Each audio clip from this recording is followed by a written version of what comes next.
Dear white people, or in the context of this project, dear white Broadway producers, let's talk. I'm black, y'all, and I'm black, y'all, and I'm blacker than black, and I'm black, y'all, and I'm black, y'all, and I'm black, y'all, and I'm blacker than black, and I'm black, y'all. I'm blickety black, blacker than black, black, I'm blacker than black, yo, because I'm black and I'm black. Greetings, classmates.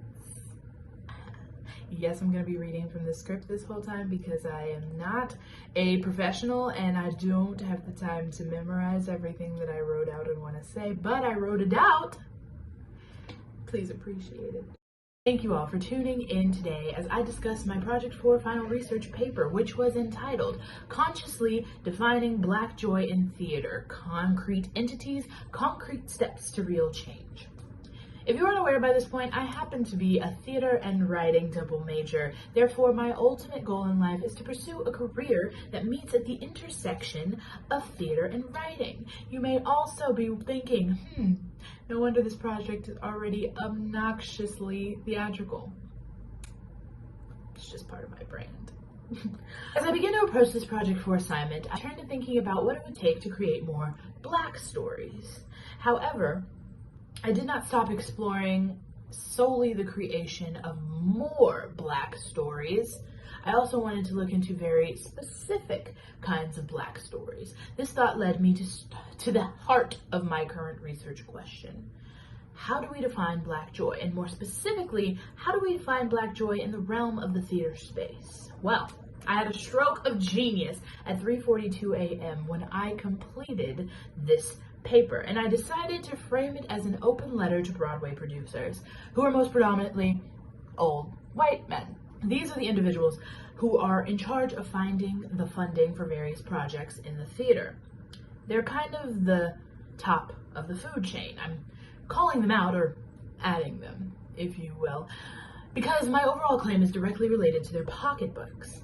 Producers on Broadway should be investing in stories that center Black joy because they can and will be highly successful. Hence the closing line of my research paper open letter. After a summer filled with BLM support statements and shout-outs, or a lack thereof, yes, we see you too. Theater producers, it's time to put your money where your mouth is. How do I collect this information? What are my methods?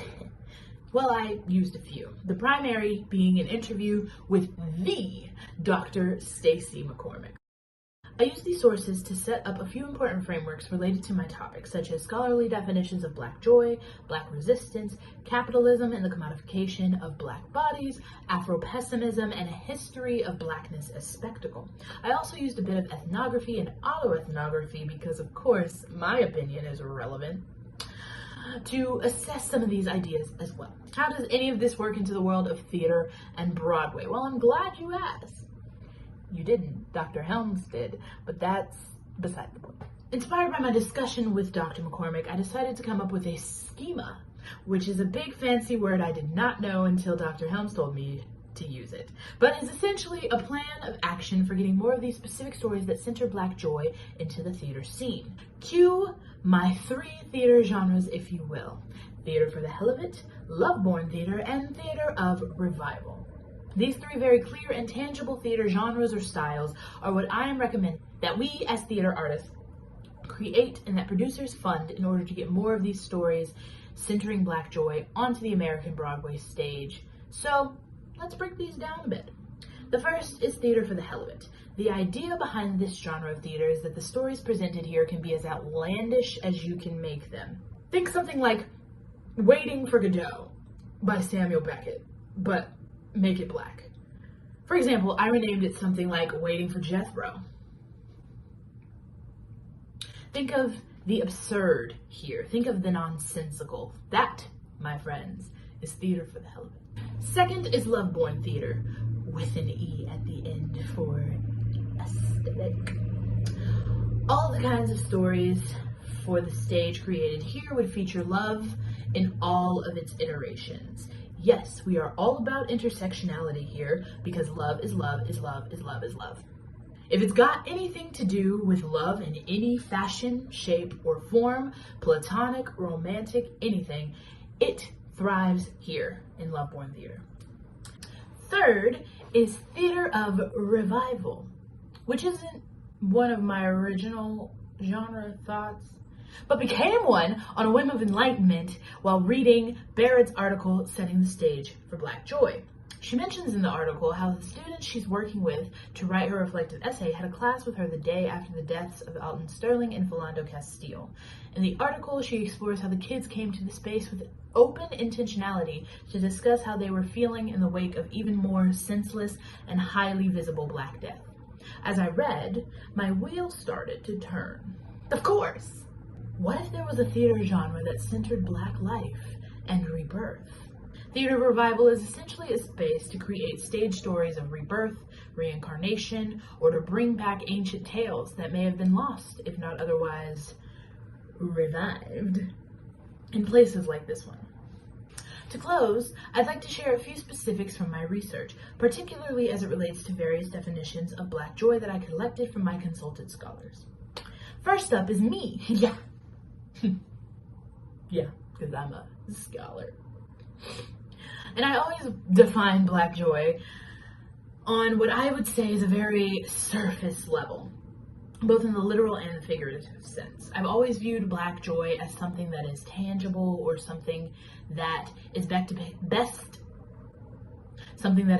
depicted via the senses. Black joy to me is seeing Black boys and girls smiling, hearing Black people laugh, and seeing Black people in effortless love. Scholars Dunn and Love directly define Black joy as the radical imagination of collective memories of resistance, trauma, survival, love, and cultural modes of expression, which push and expand anti-racist pedagogies.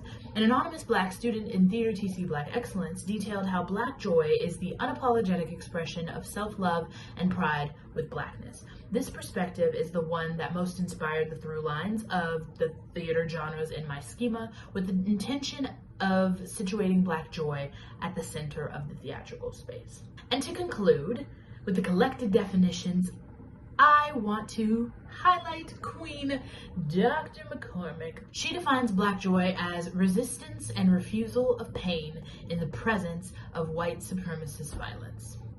Pretty self-explanatory, I'd say. Thank you all for being forced to watch this video. I mean, for watching this video presentation.